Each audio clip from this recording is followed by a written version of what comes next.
बच्चों, श्री राम ITI के YouTube channel में आप सभी का स्वागत है। हम पढ़ने जा रहे हैं आगे का पार्ट ट्रांसफार्मर के प्रकार का, जिसमें हम अगला प्रकार पढ़ रहे हैं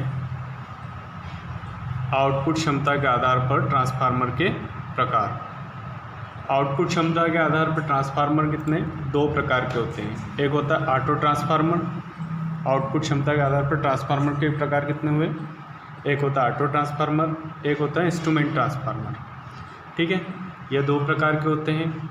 आइए अब सबसे पहले हम ऑटो ट्रांसफार्मर के बारे में बात करें। तो देखो, ये ऑटो ट्रांसफार्मर होता है, दिखने में ऐसा होता है, ऊपर एक नॉब रहती है, इसकी सहायता से हम वोल्टेज को कम ज़्यादा करते हैं, इसलिए इसको कहा गया ऑटो ट्रांसफार्मर। ठीक है, इसके अंदर क्या होता है, केवल एक ही वाइंडिंग होती है। ये आपको दिखाई दे रही, ये केवल एक ही वाइंडिंग है। ठीक है, ये जो वाइंडिंग हम देख रहे हैं केवल एक वाइंडिंग है। इस वाइंडिंग की सहायता से ही हम प्राइमरी वाइंडिंग का कार्य भी करती है और सेकेंडरी वाइंडिंग का कार्य भी करती है। ठीक है, दोनों कार्य एक साथ पूरा करती है। यदि हम पूरी वाइंडिंग को प्राइमरी, ये देखो पूरी वाइंडिंग को हमने क्या कर लिया, प्राइमरी मान लिया, ये हमारी प्राइमरी वाइंडिंग हो गई। ठीक है, पूरी वाइंडिंग कैसी हो गई, हमारी प्राइमरी वाइंडिंग हो गई। ये हमारी क्या हो गई, प्राइमरी, और ये क्या हो गई, सेकेंडरी वाइंडिंग हो गई। ठीक है, तो जब हम पूरी वाइंडिंग को क्या मान लेते हैं, प्राइमरी वाइंडिंग मान लेते हैं। जब पूरी वाइंडिंग को हमने क्या मान लिया, प्राइमरी वाइंडिंग मान लिया, और दूसरी इसके आधे भाग को यानी कुछ अंश को हमने क्या मान लिया, सेकेंडरी वाइंडिंग। ये देखो यहाँ से हमने क्या मान लिया, इसको सेकेंडरी वाइंडिंग। ठीक है, तो जब हम ऐसा करेंगे तो ये कौन सा ट्रांसफार्मर बनेगा, हमारा अपचय ट्रांसफार्मर बन जाएगा। कैसा बन जाएगा, अपचय। ठीक है, अपचय मतलब वोल्टेज को कम करने वाला। मान लो हम इधर कितना दे रहे हैं, 230 दे रहे हैं। ठीक है, 230 दे रहे हैं। अब हमें यहाँ पर 70 वोल्ट चाहिए, 12 वोल्ट चाहिए, 20 वोल्ट चाहिए। ठीक है, या 40 वोल्ट चाहिए। ऐसे अगर हमको इधर कम वोल्टेज चाहिए तो ऐसा ट्रांसफार्मर हमारा क्या कहलाएगा, अपचय ट्रांसफार्मर।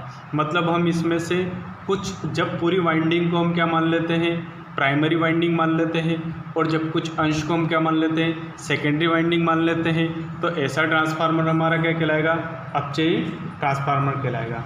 अगर मान लो इसके विपरीत हम क्या कर लें, इसको हम मान लेते क्या, प्राइमरी वाइंडिंग, और इसको मान लें हम क्या, सेकेंडरी वाइंडिंग। इसको क्या मान लें हम, प्राइमरी वाइंडिंग मान लें, और इसको क्या मान लें हम, सेकेंडरी वाइंडिंग मान लें। तो इस स्थिति में हमारा ट्रांसफार्मर क्या बन जाएगा, स्टेप अप। कौन सा बन जाएगा, स्टेप अप बन जाएगा। ठीक है, कौन सा ट्रांसफार्मर हो जाएगा हमारा, स्टेप अप ट्रांसफार्मर बन जाएगा। ठीक, ऑटो ट्रांसफार्मर जो कार्य करता है, इसका जो कार्य करने का सिद्धांत है ऑटो ट्रांसफार्मर का, ये कौन से सिद्धांत पे कार्य करता है, स्वप्रेरण के। ठीक है, कौन से, किस सिद्धांत पे कार्य करता है, ये स्वप्रेरण के सिद्धांत पर कार्य करता है।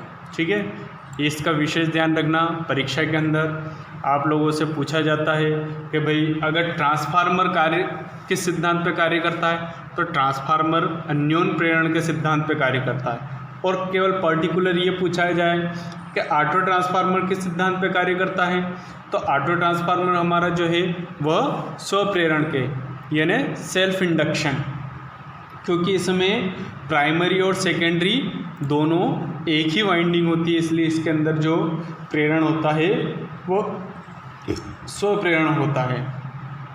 अब हमारा जो ऑटो ट्रांसफार्मर है, इसका उपयोग क्या है, तो इसका उपयोग एक तो स्टेबलाइज़र में करते हैं हम। काय में, स्टेबलाइज़र। आप लोगों ने देखा होगा, आपके यहाँ पे वोल्टेज कम ज़्यादा होता है तो आपको राय दी जाती है कि घर पे स्टेबलाइज़र लगाएं, जिससे आपका वोल्टेज कम ज़्यादा नहीं होगा।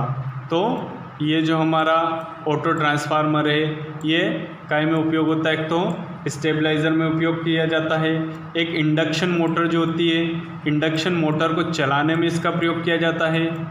काय में करते हैं, इंडक्शन मोटर को चलाने में। ठीक है, इंडक्शन मोटर को चलाने में इसका उपयोग करते हैं। ठीक है, और उपयोग हमारा क्या है, इसके अतिरिक्त निम्न वोल्टेज परिवर्तन, मान लो अपनों को वोल्टेज को परिवर्तन करना हो तो निम्न वोल्टेज परिवर्तन में भी इसका उपयोग किया जाता है, निम्न वोल्टेज परिवर्तन। ठीक है, निम्न वोल्टेज परिवर्तन में भी इसका उपयोग किया जाता है। तो ये तो हो गया हमारा। और एक और वोल्टेज नियमन, काय में वोल्टेज नियमन। नियमन का अर्थ होता है वोल्टेज रेगुलेशन। क्या होता है, वोल्टेज रेगुलेशन, वोल्टेज रेगुलेशन या वोल्टेज नियमन, इसको हिंदी में नियमन कहते हैं। जैसे आप लोगों ने देखा होगा, आपके जो पंखा होता है, पंखे की चाल को कम ज़्यादा करना होता है तो वहाँ क्या करते हैं, वोल्टेज का नियमन करते हैं, मतलब वोल्टेज को कम ज़्यादा करते हैं जिससे आपकी जो है पंखे की चाल कम ज़्यादा हो जाती है। तो वो उसको हम क्या कहते हैं, रेगुलेटर। क्या कहते हैं, वोल्टेज रेगुलेटर। तो रेगुलेटर अंग्रेजी अर्थ है नियमन का। ठीक है, तो इसका उपयोग वोल्टेज नियमन में भी किया जाता है। और काय में उपयोग होता है, बूस्टर। काय के लिए, बूस्टर में भी इसका प्रयोग किया जाता है। काय में करते हैं हम, बूस्टर में भी इसका प्रयोग करते हैं। ठीक, अब इस ट्रांसफार्मर की फ़ायदे क्या है दूसरे ट्रांसफार्मर में। एक तो इसमें वाइंडिंग एक ही होती है। क्या होती है, वाइंडिंग एक ही होती है। तो इससे क्या होता है कि तार का जो खर्चा होता है वो कम लगता है। क्या होता है, लागत मूल्य जो है वो क्या हो जाती है, कम हो जाती है। लेकिन इसके समस्या ये है कि इसमें वाइंडिंग एक ही होने के कारण, ठीक है, सेकेंडरी वाइंडिंग पृथक न बनाए जाने के कारण इसमें उपयोग पर आधारित उपकरण यंत्र मरम्मत करते समय कारीगर को क्या लग सकता है, विद्युत का झटका। क्योंकि इसमें वाइंडिंग एक ही होती है, इससे चलने वाले जिन उपकरणों का काम किया जाता है उनकी मरम्मत करते समय कारीगर को विद्युत का झटका लग सकता है, ये इसकी हानि होती है। ठीक है, ये हमारा हो गया ऑटो ट्रांसफार्मर। एक ऑटो ट्रांसफार्मर की तरह भी एक और उपकरण होता है जिसे हम क्या कहते हैं, वेरियक। क्या कहते हैं, वेरियक। इसको नाम दिया गया है वेरियक। ठीक है, ये भी सेम ऑटो ट्रांसफार्मर जैसे ही होता है। इसमें क्या करते हैं, ऑटो ट्रांसफार्मर में तो एक ऊपर रोटर टाइप लगा होता है। ये देखो, ये हमारा ऑटो ट्रांसफार्मर है, इस पर एक घूमने वाला क्या लगा रखा अपने, रोटर। इसके सहायता से अपन वाइंडिंग को कम ज़्यादा कर सकते हैं। लेकिन जो वेरियक होता है उसमें क्या करते हैं अपन, टैपिंग निकालते हैं। क्या निकालते हैं, टैपिंग। ये देखो यहाँ पे निकाल रखी, 1 2 3 4 5 6 टैपिंग हमने यहाँ पर निकाल रखी है। ठीक है, ये हमारी प्राइमरी वाइंडिंग हो गई, ये सेकेंडरी वाइंडिंग हो गई। ठीक है, अब हम इसमें 8 से 10 क्या निकाल देते हैं, क्या निकाल देते हैं, टैपिंग। इसको हम कहते हैं टैपिंग। जब अपन एक ही वाइंडिंग में से बीच में से कनेक्शन जो लेते हैं, इन कनेक्शन को अपन क्या कहते हैं, टैपिंग कहते हैं। ये वाइंडिंग एक ही है, इसमें से बीच में से अपनों ने क्या निकाल रखे, तार को जोड़ के बाहर निकाल रखे, इसको कहते हैं अपन टैपिंग। अब इसका उपयोग भी अपन अलग अलग वोल्टेज को प्राप्त करने के लिए कर सकते हैं। ठीक है, अब जैसे मान लो अलग अलग टैपिंग है, मान लो मेरे को यहाँ इस टैपिंग पे मिल रहा है 6 वोल्ट, इस पे मिल रहा है मेरे को 12 वोल्ट, इस पर मिल रहा है मेरे को 24 वोल्ट, इस पर मिल रहा है मेरे को 30 वोल्ट, 40 वोल्ट, 50 वोल्ट। ऐसे अलग अलग टैपिंग पे हमें अलग अलग वोल्टेज प्राप्त होता है। अब इस वोल्टेज को हम कैसे, मतलब अगर हमें अलग अलग चाहिए तो हमें इसके लिए क्या प्रयोग करते हैं, सिलेक्टर स्विच।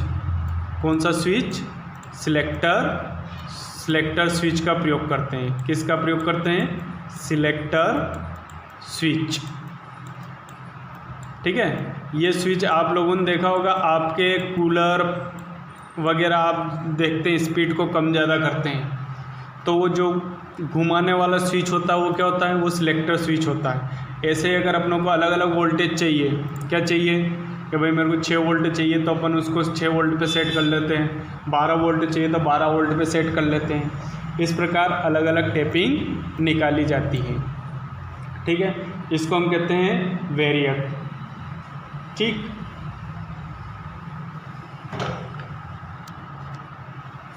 तो इस प्रकार से ये हमारा वेरिएक होता है।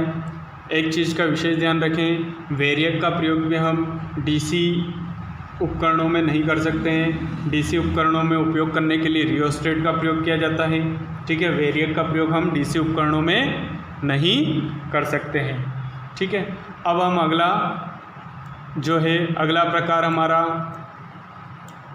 अगला प्रकार है इंस्ट्रूमेंट ट्रांसफार्मर। हम इंस्ट्रूमेंट ट्रांसफार्मर पढ़ेंगे अगले प्रकार। आउटपुट क्षमता के आधार पर ट्रांसफार्मर का अगला प्रकार था इंस्ट्रूमेंट ट्रांसफार्मर, ठीक है। इंस्ट्रूमेंट ट्रांसफार्मर क्या होता है? एक तरह के इस प्रकार के ट्रांसफार्मर होते हैं जो उच्च वोल्टेज और उच्च धारा को मेज़रमेंट करने के लिए उपयोग किए जाते हैं।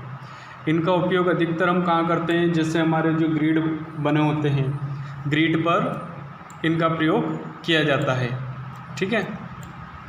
देखो आप लोगों को डायग्राम में दिख रहा है, ये इस तरह से हमारे इंस्ट्रूमेंट ट्रांसफार्मर होते हैं, ठीक है। ये अधिकतर जो ग्रिड पे क्या होता है कि जो हाई वोल्टेज आता है, उस हाई वोल्टेज और हाई करंट को क्या किया जाता है? कम करके मेज़र किया जाता है, नापा जाता है, ठीक है। तो अब इसको कम करना और उसको मेज़रमेंट करना ये किस प्रकार से होता है? तो इस प्रकार अगर धारा को नापना है, मान लो 100 एम्पियर की धारा है, 500 एम्पियर की धारा है, और वो 500 एम्पियर की धारा के लिए अपने पास ऐसा इंस्ट्रूमेंट तो है ही नहीं कि अपन 500 एम्पियर की धारा उससे मेज़र कर सकें, ठीक है। तो 500 एम्पियर की धारा को अपन क्या करेंगे कि उसको एक रेशो में कम करेंगे। क्या करेंगे? एक रेशो में कम करते हैं। उसके लिए दो प्रकार के ट्रांसफार्मर होते हैं। अगर धारा को नापना होता है तो उसके लिए करंट ट्रांसफार्मर का प्रयोग किया जाता है, और अगर वोल्टेज को नापना है तो उसके लिए कौन सा? पोटेंशियल ट्रांसफार्मर, पीटी, ठीक है, विभव ट्रांसफार्मर। अभी आपको देखो चित्र में एक कौन सा दिख रहा है? करंट ट्रांसफार्मर दिख रहा है। इसके करंट ट्रांसफार्मर के दो डायग्राम हैं, ठीक है। एक अपनों ने गोल वाला लिया है और एक लिया अपनों ने इस तरह का, ठीक है। ये अधिकतर अपना ये जो करंट ट्रांसफार्मर है इसका उपयोग टोंग टेस्टर में करते हैं। काय में करते हैं? टोंग टेस्टर में। टोंग टेस्टर में कैसे करते हैं? मान लो अपनों को लाइन जा रही है, उस लाइन का करंट मेज़र करना रहता है, तो उसमें क्लिप रहता है, उस क्लिप को अपन दबाते हैं और उस चालक को इस क्लिप में ले लेते हैं। तो वो चालक काय का काम करता है? प्राइमरी वाइंडिंग का, और उस पर जो कुंडली लपेटी होती है वो काय का काम करती है? सेकेंडरी वाइंडिंग का। और ये यहाँ देखो इसमें आपको अमीटर जुड़ा हुआ है जिस पे आपको रीडिंग दिखाई देने लगती। तो ये कंडक्टर जिसका अपन करंट मेज़र कर रहे हैं, करंट नापना है, वो प्राइमरी वाइंडिंग का काम करता है। ये हमारी कोर हो गई, इस कोर पे हमने क्या करा? सेकेंडरी वाइंडिंग लपेट रखी तार, ठीक है। और इन सेकेंडरी वाइंडिंग से एक एम्पियर मीटर जुड़ा हुआ है, और ये क्या करता है? करंट मेजर करने का काम करता है, ठीक है। तो ये होता है हमारा क्या? Current transformer. इसका उपयोग हम क्या करते हैं? इसका उपयोग अधिकतर टोंग टेस्टर में होता है, ठीक। अब इसका जो दूसरा रूप है, अब मान लो अपने को क्या करना है कि ये एक वोल्टेज स्टेप अप अर्थात धारा अपचायक ट्रांसफार्मर होता है। मतलब वोल्टेज को कम नहीं करता है, वोल्टेज को तो बढ़ाता है और धारा को क्या करता है? कम करता है। कौन? Current transformer. वोल्टेज को बढ़ाता है, क्या करता है करंट ट्रांसफार्मर? वोल्टेज को बढ़ाता है, ठीक है। कौन? Current transformer. और जो करंट होता है उस करंट को क्या करता है? कम करता है, ठीक है। आए बात समझ में? वोल्टेज को क्या करता है? ये बढ़ाता है, और करंट को क्या करता है? कम करता है। अब देखो इसकी संरचना अपन क्या कर देखते हैं। इसकी जो प्राइमरी वाइंडिंग होती है, ये हमारी क्या है? प्राइमरी वाइंडिंग, ठीक है। ये इसकी जो प्राइमरी वाइंडिंग होती है, ठीक, इस प्राइमरी वाइंडिंग को केवल एक या दो लपेटे होते हैं। ये दिख रही है आपको? या तो एक सीधा कंडक्टर हो सकता है, या आपको एक या दो लपेटे दिए हुए एक तार होता है, या मोटा कंडक्टर होता है, ठीक है। कैसा रहता है? ये मोटा चालक होता है, ठीक। वहीं अपनी जो सेकेंडरी वाइंडिंग है, ये आपको देखो इस साइड जो है सेकेंडरी, ये हमारी क्या हो गई? ये हो गई प्राइमरी, और ये क्या हो गई? सेकेंडरी, ठीक है। ये हो गई हमारी क्या? प्राइमरी हो गई, और ये क्या हो गई? सेकेंडरी। ये प्राइमरी वाइंडिंग और ये सेकेंडरी वाइंडिंग, दोनों वाइंडिंग हो गई। ठीक है। अब सेकेंडरी जो वाइंडिंग होती है ये पतले तारों की होती है। काई की बनी होती है? पतले तारों की होती है। जो सेकेंडरी वाइंडिंग होती है ये पतले तारों की होती है। प्राइमरी वाइंडिंग मोटे तार की एक या दो लपेटे की होती है, जबकि सेकेंडरी वाइंडिंग में कई पतले तार के होते हैं और कई सारे टर्न होते हैं। इस प्रकार ये क्या करता है, जैसे मान लो अपनों को इस 3 फेज सप्लाई का करंट मेज़र करना है, कितना करंट आ रहा है। अब ज़्यादा हाई रेटेड करंट है तो उसको नापने के लिए अपन क्या करते हैं कि इसमें मान लो इस तरह का अरेंजमेंट करते हैं कि ये 100 एम्पियर से जो 200 एम्पियर की धारा है, कितने 100 एम्पियर से 200 एम्पियर की धारा को केवल काय में कन्वर्ट कर दे, 1 या 2 एम्पियर में। ठीक है। अब मान लो हमारा जो एम्पियर मीटर अगर 1 एम्पियर दर्शाता है तो मतलब इस परिपथ में कितनी धारा बह रही है, कितनी 100 एम्पियर धारा। अगर हमारा एमीटर ये जो लगा हुआ अमीटर, ये अमीटर कितना दर्शाता 200 एम्पियर, 2 एम्पियर बता रहा है, तो इस परिपथ में कितनी एम्पियर धारा बह रही है 200। अगर ये दिखाता कितना 3 एम्पियर तो इस परिपथ में कितनी बह रही है 300।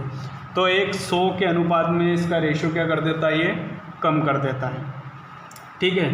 सेकेंडरी वाइंडिंग में एक रेंज तक अपनों 0 से 5 एम्पियर तक का अमीटर लगा दिया।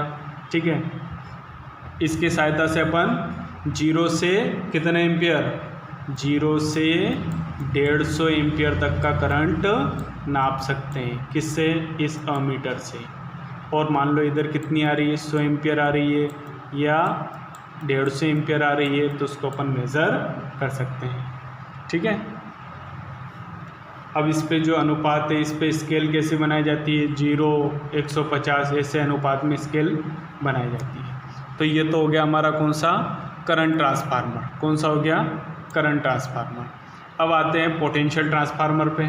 किस पे आते हैं हम, पोटेंशियल ट्रांसफार्मर। ये हमारा पीटी, इसको कहते हैं हम पोटेंशियल ट्रांसफार्मर या विभव ट्रांसफार्मर। इसमें क्या होता है, पोटेंशियल ट्रांसफार्मर में ये हमारी प्राइमरी वाइंडिंग होती है और ये होती है हमारी सेकेंडरी वाइंडिंग। ठीक है। अब पोटेंशियल ट्रांसफार्मर उल्टा होता है, इसमें वोल्टेज को क्या किया जाता है, कम किया जाता है, और धारा को क्या किया जाता है, बढ़ाया जाता है। वोल्टेज को क्या किया जाता है, कम किया जाता है, और धारा को बढ़ाया जाता है। मतलब हम ये कह सकते हैं कि वोल्टेज को तो अपचय करना है और करंट को उच्चय करना। ठीक है। अब इसकी जो प्राइमरी वाइंडिंग होती है इसमें उल्टा होता है। इसमें क्या होता है, जो प्राइमरी वाइंडिंग होती है पतले तार की होती है। काय की होती है, पतले तार की होती है और अधिक टर्न की होती है। ठीक है। पतले तार और अधिक टर्न। ठीक है। और इसकी जो सेकेंडरी वाइंडिंग होती है वो मोटे तार की होती है। काय की होती है, मोटे तार, और क्या रहता है इसमें, कम टर्न। क्या रहते हैं, कम टर्न। ठीक है। मोटे तार और कम टर्नों की बनाया जाता है। इस तरह से हमारा क्या होता है, पोटेंशियल ट्रांसफार्मर का निर्माण होता है। अब इसमें क्या किया जाता है कि इसमें मान लो परिपथ में कितना वोल्टेज आ रहा है, 11,000 वोल्ट। कितना आ रहा है, 11,000 वोल्ट या 22,000 वोल्टेज आ रहा है। कितना आ रहा है, 11,000 वोल्ट या 22,000 वोल्ट। अब अपने पास ऐसा मीटर तो होता नहीं है कि अपन 11,000 वोल्ट को उस मीटर से नाप लेते हैं। ठीक है। तो इसके लिए अपन क्या करते हैं कि इसके वोल्टेज को कम कर देते हैं एक अनुपात में। ठीक है। अब 11 से 22,000 वोल्ट को अपन काय में कन्वर्ट कर देते हैं, 50 से कितने में, 100 में। ठीक है। तो इस रेशो में ये क्या करता है, उस वोल्टेज को मेज़र करने के काम में आता है। ठीक है। तो इसका काम क्या है कि जो वोल्टेज है उसको नापने का काम, वोल्टेज नापने के लिए उपकरणों में इसका प्रयोग किया जाता है।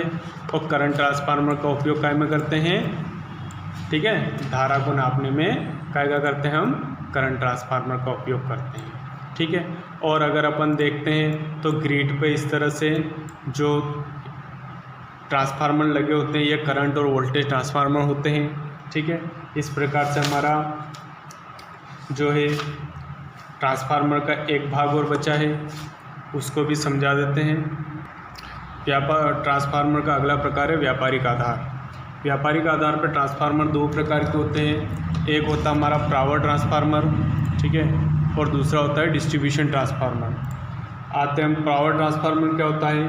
ये जो ट्रांसफार्मर होता है इसकी जो क्षमता होती है वो 200 kVA से होती है, ठीक है।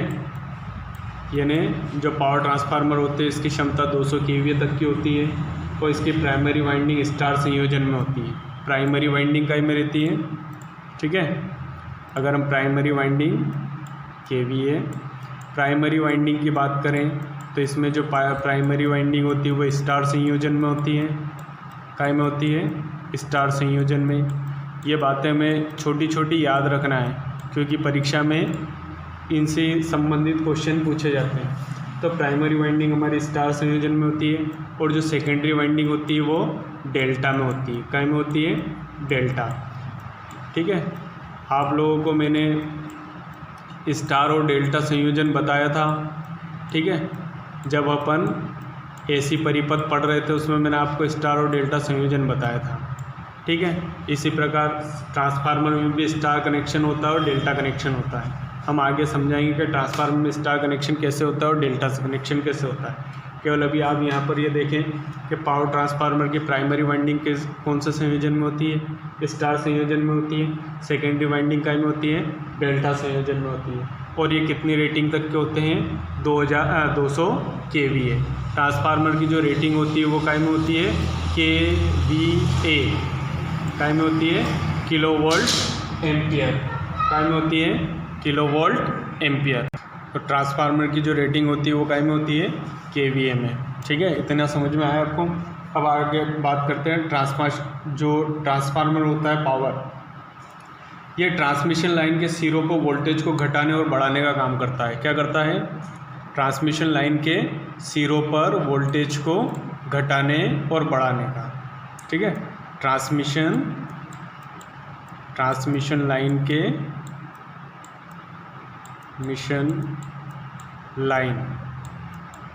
ट्रांसमिशन लाइन के सिरों पर, ठीक है। कहाँ काम करता है? ट्रांसमिशन लाइन के सिरों पर वोल्टेज को घटाने व बढ़ाने, ठीक है। वहाँ शब्द समझ में नहीं आया तो जो मैं बोल रहा हूँ उस चीज़ को समझें, ठीक है। तो ट्रांसमिशन लाइन के सिरों पर वोल्टेज को घटाने और बढ़ाने में इसका उपयोग किया जाता है। ये क्या होते हैं? फुल लोड पर इस ट्रांसफार्मर की क्षमता उच्च रहती है। इसका उपयोग उत्पादन स्टेशन व उद्योगों के सब स्टेशनों पर पावर ट्रांसफार्मर का उपयोग किया जाता है। पावर ट्रांसफार्मर का उपयोग कहाँ होता है? एक तो जो हमारे सब उत्पादन स्टेशन यानी जहाँ पर विद्युत पैदा हो रही है वहाँ पे पावर ट्रांसफार्मर का प्रयोग करते हैं। और जो उद्योग होते हैं, जैसे मान लो कोई उद्योग है, उस उद्योग को सप्लाई देना है तो वहाँ पे जो सब स्टेशन बनता है वहाँ पे भी पावर ट्रांसफार्मर का प्रयोग किया जाता है, ठीक है। अगला प्रकार आता है हमारा डिस्ट्रीब्यूशन ट्रांसफार्मर। कौन सा प्रकार आता है? व्यापारिक आधार पर ट्रांसफार्मर का दूसरा प्रकार क्या है? Distribution transformer. इसकी जो क्षमता होती है ये 5 kVA से होते हैं। कितने? 5 किलोवोल्ट एम्पियर से 2000, ठीक है। कितने होते हैं? 5 किलो एम्पियर से 2000 किलोवोल्ट एम्पियर तक के जो है डिस्ट्रीब्यूशन ट्रांसफार्मर का प्रयोग किया जाता है। अब इसकी जो प्राइमरी वाइंडिंग होती है वो प्राइमरी वाइंडिंग कैसी होती है? डिस्ट्रीब्यूशन ट्रांसफार्मर की प्राइमरी वाइंडिंग होती है डेल्टा। कौन सी होती है? डेल्टा। प्राइमरी वाइंडिंग कैसी होती है? और डिस्ट्रीब्यूशन ट्रांसफार्मर की जो सेकेंडरी वाइंडिंग होती है वो काय में होती है? स्टार में, ठीक है। ये बात ध्यान रखना, काय में रहती है? पावर ट्रांसफार्मर में उल्टा रहता है। इसमें प्राइमरी क्या रहती है? स्टार, ठीक है। और सेकेंडरी इसमें क्या रहती है? डेल्टा, ठीक। लेकिन डिस्ट्रीब्यूशन ट्रांसफार्मर में प्राइमरी क्या रहती है, डेल्टा रहती है, और सेकेंडरी क्या रहती है, स्टार रहती है। ठीक है, ये हमारी इसके ट्रांसफार्मर के क्या होते हैं, संयोजन होता है। अब सेकेंडरी वाइंडिंग को स्टार में करने का मुख्य कारण क्या है, या इसका फ़ायदा क्या है कि हम इसमें 3 फेज़ के साथ साथ सिंगल फेज़ भी मिल जाता है। 3 फेज़ के साथ साथ सिंगल फेज़ सप्लाई भी मिल जाती है। और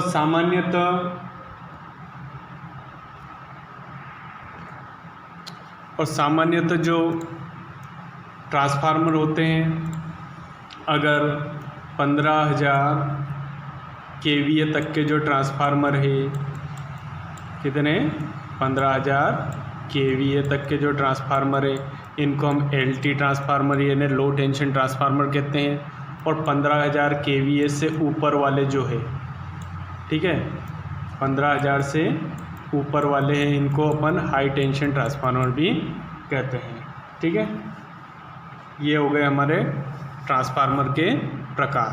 ठीक है, अगले वीडियो में हम डिस्ट्रीब्यूशन ट्रांसफार्मर के भाग पढ़ेंगे कि डिस्ट्रीब्यूशन और पावर ट्रांसफार्मर में कौन कौन से भाग होते हैं, ये हम अगले वीडियो में देखेंगे।